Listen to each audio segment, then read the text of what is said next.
Oggi esploreremo insieme il mazzo di oracoli, il potere della dea di Colette Baron-Reid. Questo mazzo straordinario ci connette con l'energia divina delle dee, offrendo saggezza e guida per la nostra vita quotidiana. Scopriamo insieme le sue carte e come possono ispirarci.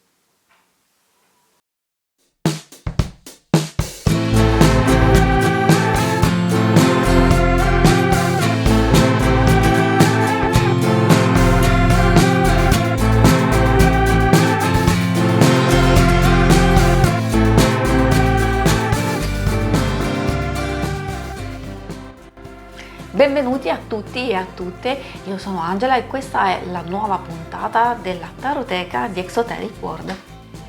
Prima di cominciare la visione però vi ricordo che cliccando in alto a destra troverete la playlist con tutti gli episodi precedenti e che subito dopo l'analisi delle carte ci sarà uno slideshow in cui le mostrerò tutte e 52 a tutto schermo, in modo da darvi l'opportunità di apprezzarle ulteriormente, magari facendo degli screenshot delle vostre preferite. Prima della fine della puntata troverete 3 schermate per vedere le playlist di tutti gli interattivi pubblicati e il logo per iscriversi al canale, se avrete gradito la visione. Bene, cambiamo inquadratura e entriamo nel vivo della puntata. Venite con me. Ciao a tutti, benvenuti. Partiamo con la visione di questo splendido oracolo, iniziando dall'analisi fisica della scatola e del mazzo, ovviamente. Per darvi un'idea della grandezza della scatola vi do le misure: 17,8 x 13 e poi troviamo lo spessore 5,7 cm circa. La scatola molto bella, diciamo resistente. Vi faccio vedere un po' tutti i lati. Troviamo una piccola breve introduzione, anche una visione della grafica delle carte.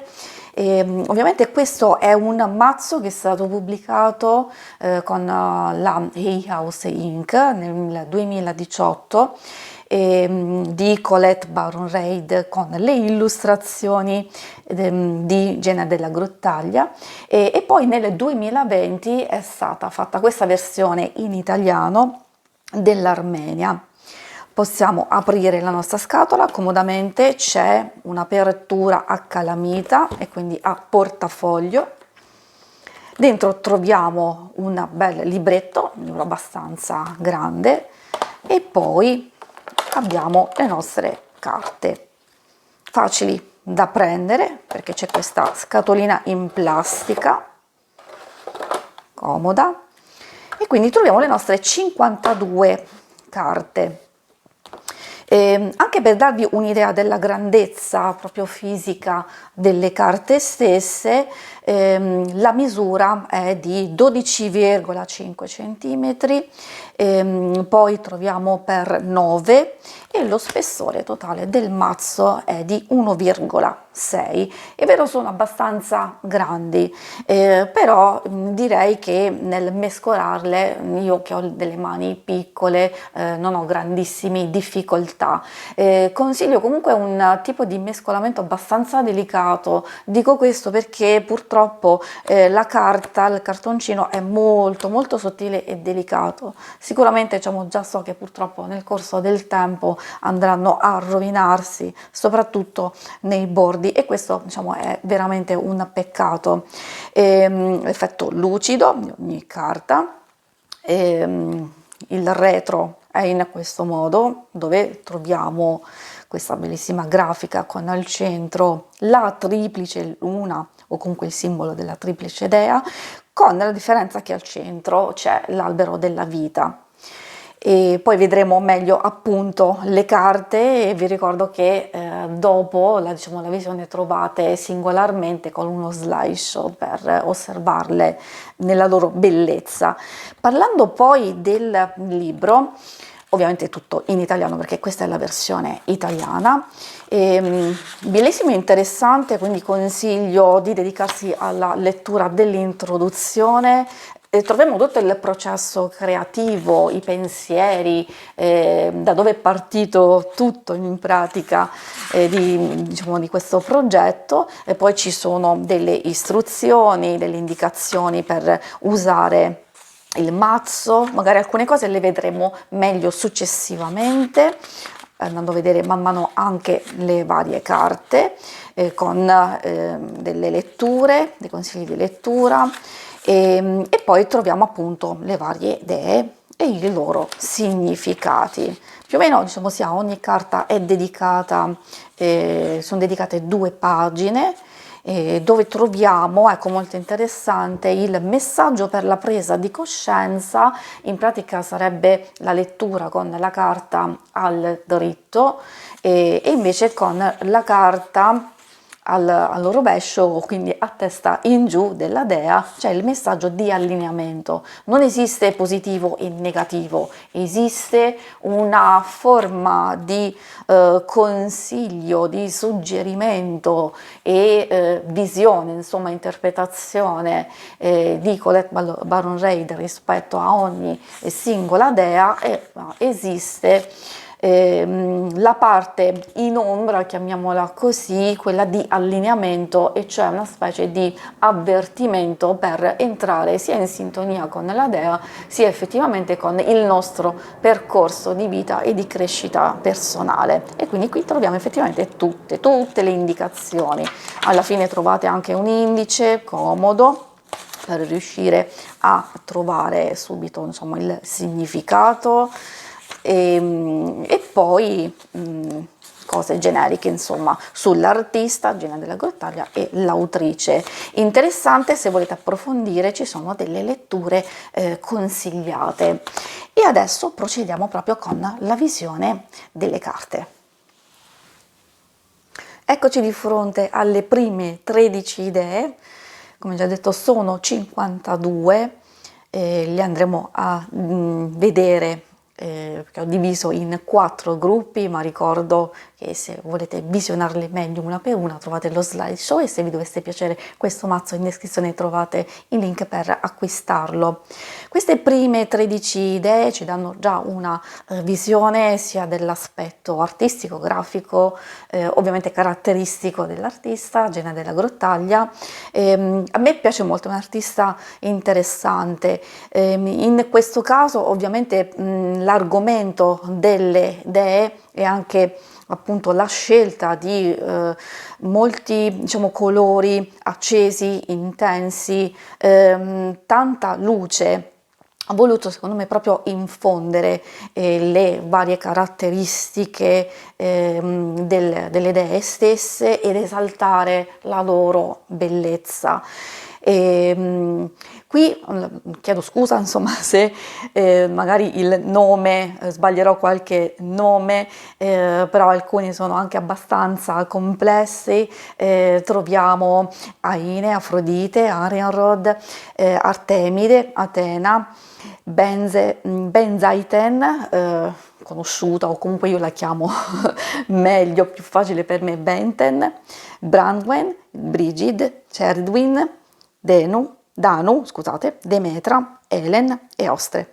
Potreste avere qualche difficoltà, insomma, visto che c'è tanta luce, le scritte sono dorate. Vi faccio vedere anche proprio la parte di come è costruita la carta stessa. Trovate questo trafiletto in basso con il nome della dea, la parola chiave, quella che rintraccia principalmente il significato e quindi anche la possibile interpretazione, e il numero della carta stessa.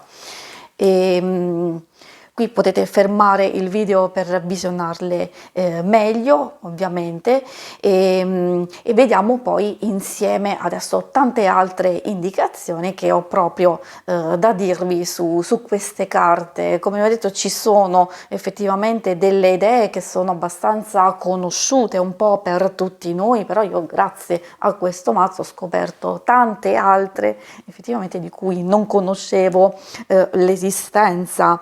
Una Epona che mi è interessata abbastanza, conoscerla anche nelle mie letture, è stata Helen, questa dea britannica molto antica, insomma molto particolare. E adesso procediamo con il nostro percorso e con la conoscenza delle altre carte. Ed eccoci di fronte al secondo gruppo, quindi dalla 14 alla 26 troviamo Epona, Freya, Gaia, la grande dea, Tara Verde, Gula, Ecate, Era, Estia, Iris, Ishtar, Iside e Kali. La cosa bella che insomma mi è piaciuto, diciamo, leggere proprio la fase creativa, come sono nate queste carte, e soprattutto l'intenzione di Colette Baron-Reid di puntare alla connessione con il lato creativo, diciamo, dell'universo, ovviamente quello femminile. E si potrebbe pensare che sia un mazzo dedicato alle donne, certo, sicuramente sì, da un lato, però lei l'ha voluto creare in un modo abbastanza inclusivo, cioè non dividendo, ma cercando di andare ad integrare soprattutto quello che è l'aspetto femminile in tutti noi, a prescindere ovviamente dal nostro sesso. E quindi che cosa è interessante? È scoprire, fare un percorso di evoluzione e di crescita, cercando proprio di soffermarci sulle varie indicazioni. Io trovo abbastanza esaustive, però effettivamente consiglio, come ho fatto io, di andare ad integrare con altre letture, soprattutto per conoscere e approfondire singolarmente ogni idea, e quindi anche in base alla loro mitologia, alle caratteristiche principali, si possono trovare ulteriori informazioni che vi possono aiutare, chiamiamola, nella divinazione, o comunque quando estraete le carte. E anche qui, se volete, potete fermare il video per visionarle meglio, o procediamo con la loro conoscenza andando a vedere l'altro gruppo. Eccoci di fronte al terzo gruppo, dalla 27 alla 39 troviamo Kuan Yin, Lakshmi, spero di averlo detto bene, chiedo scusa per la pessima pronuncia, Lacey, Lilith, Maat, Mama Killa, Mama Kocha, Maria, Maya, Metis, Mnemosine, Morrigan e Aike. E anche qui, insomma, come avete potuto notare, sono di una bellezza straordinaria, sia nella rappresentazione grafica. Io non mi riferisco solo a livello proprio estetico, ma alle loro posture, alle mani, agli sguardi, anche a volte al trucco stesso, queste luci molto intense, quindi è tutto carico di significato.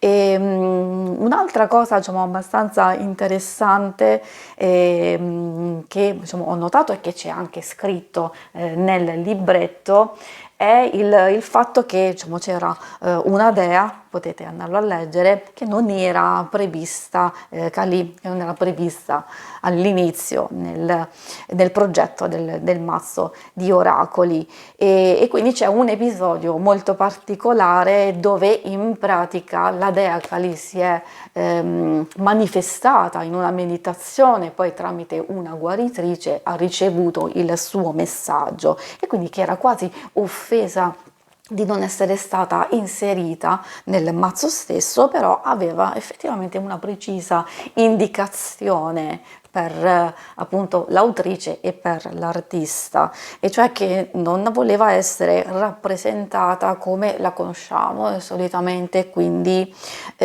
con la lingua lunga, tutta diciamo rossa e impregnata di sangue, soprattutto con tutte quelle braccia che appunto possono andare da 4 addirittura a 10 braccia, ma voleva essere, quindi ha chiesto di essere rappresentata in questo modo. Questo per far capire anche tutto il processo creativo, che è molto interessante, è stato intenso, a volte doloroso, diciamo difficile, ma sicuramente di grande crescita proprio per l'autrice. Ha messo tutta la sua conoscenza, ha messo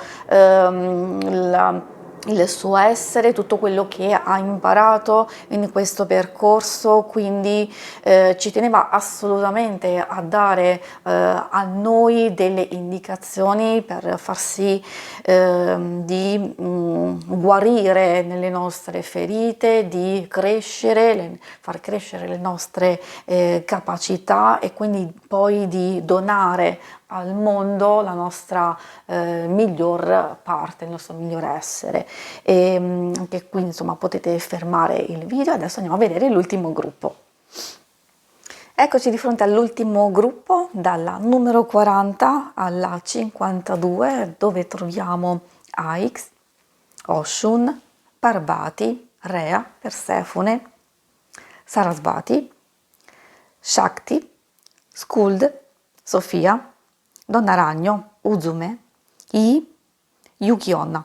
Chiedo scusa ancora una volta per la pessima pronuncia, e quindi ribadisco proprio il concetto che l'artista ha voluto rappresentare un'idea universale del femminile, come se fosse un'unica grande dea, con diciamo, la possibilità di avere varie sfaccettature di questa energia universale, e che quindi tramite queste varie sfaccettature di tutte queste dee, che se avete fatto caso vanno a toccare un po' tutte le varie tradizioni diciamo religiose. Io ho conosciuto e imparato alcune che in realtà non conoscevo l'esistenza, o comunque avevo solo sentito nominare, e allora quindi è proprio bello, secondo me interessante andare ad integrare diciamo, la conoscenza con qualche indicazione in più. Come vi ho detto, non è che nel libretto non ci sia, c'è un messaggio discorsivo, bello, poetico, molto spirituale per ogni singola carta, però diciamo, secondo me poteva esserci qualcosina in più, almeno che andasse ad indicare le varie caratteristiche delle idee. Una cosa che ovviamente diciamo abbastanza bella, interessante, proprio i suggerimenti di lettura per la disposizione delle carte, sia anche della preparazione, sia di mescolare in modo che le carte possano saltare fuori anche a testa in giù, se lo desiderate, se lo volete. Comunque è stato partorito in questo modo, quindi concepito così. Formulare diciamo la domanda, quindi varie indicazioni, e qui ci sono varie disposizioni di letture, chiamate anche in un specifico modo. Per esempio questa è un'invocazione speciale per la dea Mnemosyne, riguardo quindi al passato, e quindi a cosa dobbiamo lasciare andare. Poi c'è letture sulla luna piena, sulla luna nuova, eccetera, quindi cose molto interessanti. È ovvio che Di possibilità ce ne sono tantissime, quindi magari imparando col tempo potete anche creare una vostra lettura, un vostro metodo, oppure se già conoscete altri metodi, magari utilizzarli con questo mazzo oracolare. Si può utilizzare assolutamente da solo, ma si può anche utilizzare per arricchire le vostre letture se usate i tarocchi, ad esempio. Io lo faccio per questo. Una piccola chicca potrebbe essere il fatto che si possono utilizzare, secondo me, anche a livello ritualistico, e cioè magari estrarre una carta, o se pensate di voler integrare un'energia nello specifico o le indicazioni proprio di una dea, di crearvi un piccolo altare. Il piccolo altare tutto vostro, non deve essere necessariamente una cosa enorme, diciamo grandiosa, però magari conoscere una dea specifica, utilizzare delle pietre corrispondenti, diciamo un qualcosa, un animale, nel senso magari a livello grafico, perché ci sono tantissime dee che hanno i loro attributi e le loro indicazioni mediante sia animali, sia frutti, sia cose della natura come fiori, alberi, eccetera eccetera. Qui possiamo parlare all'infinito di queste cose. Quindi se avete elementi naturali, se avete soprattutto delle pietre, degli incensi, delle cose che possono aiutarvi a creare un altare magico, secondo me è un richiamo molto forte ad attrarre l'energia di ogni singola dea, e non solo, anche di portare avanti poi un percorso di evoluzione e di crescita. Quindi sia altare, sia invocazione, sia utilizzare nella meditazione, sia un particolare percorso, o anche a livello stretto di divinazione, certo, io qui lo dico tra virgolette, effettivamente potrebbe esserci qualcosa, perché non sono legate alla lettura del futuro, sono legate ad avere comunque una visione di quello che si sta vivendo e una possibile evoluzione, e quindi di andare a correggere, a rimediare o risolvere alcune cose che magari ci portiamo dietro, soprattutto dal passato. Si conclude qui la lettura. Vi ringrazio per avermi seguita. Se volete potete andare a vedere tanti altri video e conoscere tanti altri mazzi che insomma, ho fatto già la recensione. Se volete potete seguirmi anche su Instagram e su TikTok. Grazie di nuovo a tutti, ci vediamo alla prossima, ciao!